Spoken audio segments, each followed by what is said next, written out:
जी अस्सलाम वालेकुम रहमतुल्लाहि व बरकातहू। लोग मेरा पैगाम जो है दोस्तों, जितने पहले हेल्पर हैं उनके लिए है।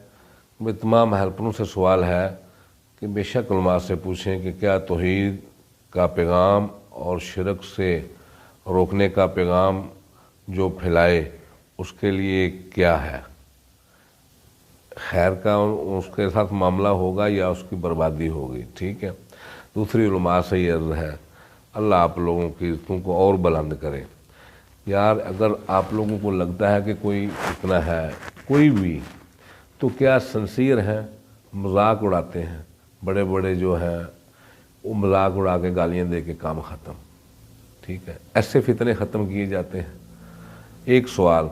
दूसरा, ये आम जनता के लिए है कि खुद तो बड़े बड़े यूट्यूबर और यहूदियों के पार्टनर, ठीक है जी, कि जितने हैं यूट्यूबर बड़े बड़े यहूदियों के पार्टनर, सीधे यहूदियों के पार्टनर, लाखों रुपया आ रहा है। ठीक है, और वहाँ को कहते हो पेप्सी ना पियो, बर्गर ना खाओ। क्या मजाक है यार, खुदा के बंदे, या उधर हो जाओ या इधर हो जाओ।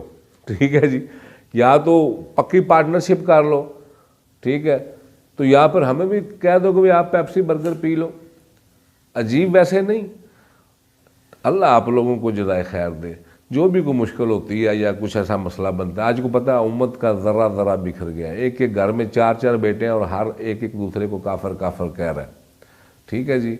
और वो अहले हदीस वाले के मौलवी साहब हैं, वो कहते हैं जी अभी हम बरेलवियों के साथ शीरो शक्कर हो गए हैं मिर्ज़ा साहब के मुकाबले में। कैसी बात है यार, उम्मत को खुदा के लिए जोड़ो और तौहीद की तरफ आ जाओ। ऐसा ना हो कि कल क़यामत के दिन मरना तो है ना, जो जो मर रहा है, तो अल्लाह के सामने जब पेश हो जाए तो अल्लाह ये सवाल कर ले कि मैं तौहीद के लिए क्या किया और शिरक के साथ कितने लड़े, तो पता चले कि जनाब मैं शिरक का मुशरकों का साथी निकल आया। ठीक है जी, और तौहीद के ख़िलाफ़ खुद ही खड़ा हो गया। अल्लाह से डरें और ज़िम्मेदारी के साथ काम करें। क्या ऐसे अखलाक हुआ करते हैं उलमा इतने बड़े बड़े, ठीक है जी, और मुख्तलिफ वो जो मामले मतलब उसके ऊपर मजाक करने और गालियाँ देने। ठीक है जी, अल्लाह आप लोगों को जज़ाए खैर दे।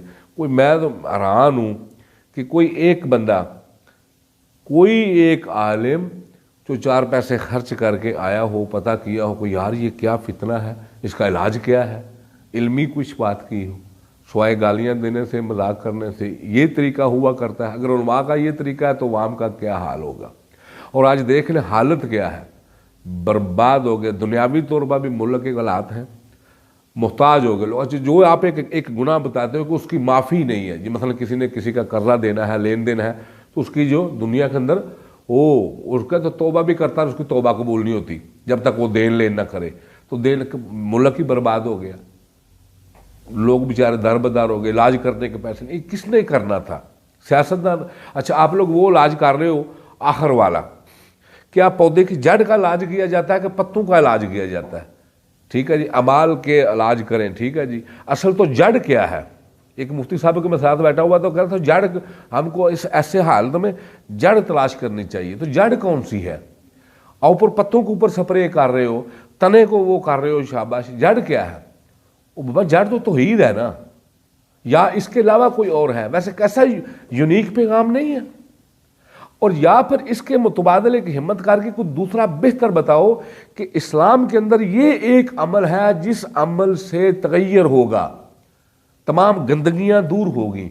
और फिर अल्लाह पाक ने जो कुरान पाक में, अल्लाह पाक कमी बेशी माफ़ करे, कि वो आयत जो शिरक के मामले में है, ठीक है जी, तमाम गुनाहों को जिसको अल्लाह चाहेगा वो माफ़ कर दे, कि शिरक की माफ़ी होगी नहीं। और आपको पता है कि उम्मत की कितनी, आज पाकिस्तान की कितने % जो है वो उम्मत जो है वो पाकिस्तानी अवाम जो शिरक में मुब्तला है, जो मानने के लिए तैयार नहीं है। जैसे वो मानने के लिए तैयार नहीं है तो हमें गधे का बुत ले आते हैं, घोड़े का ले आते हैं, तो जैसे सामने रखते हैं हजरत ये बिल्ले का या जानवर का बुत है, तो वो कहते हैं बुत नहीं, ये शो पीस है।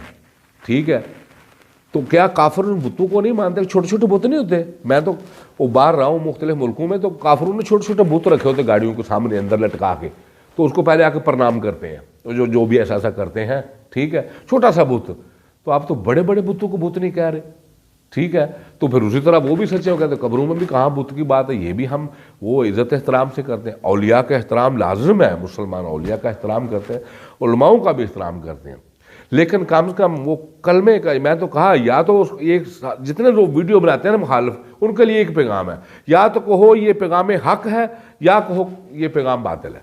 ठीक है जी, बाकी अगली बात फिर बाद में करें। इस पैगाम का फैसला जिसने वीडियो बनाई है ना, उसके सवाल, मेरा एक सवाल है, वो एक वीडियो हिम्मत करके और बनाए कि ये पैगाम हक है या पैगाम बातिल है। कहे कि मैं तौहीद का जो मेहनत कर रहे हैं, जो शिरक के खिलाफ खड़े हैं, मैं इनके साथ नहीं हूं, ये पैगाम जरूर एक जाना।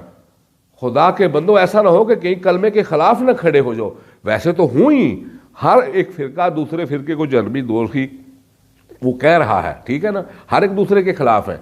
अगर एक ग्रोह दूसरे जो जिन दीसों के साथ खड़ा है उस दीसों को मान ले तो प्रॉब्लम खत्म हो जाए ना।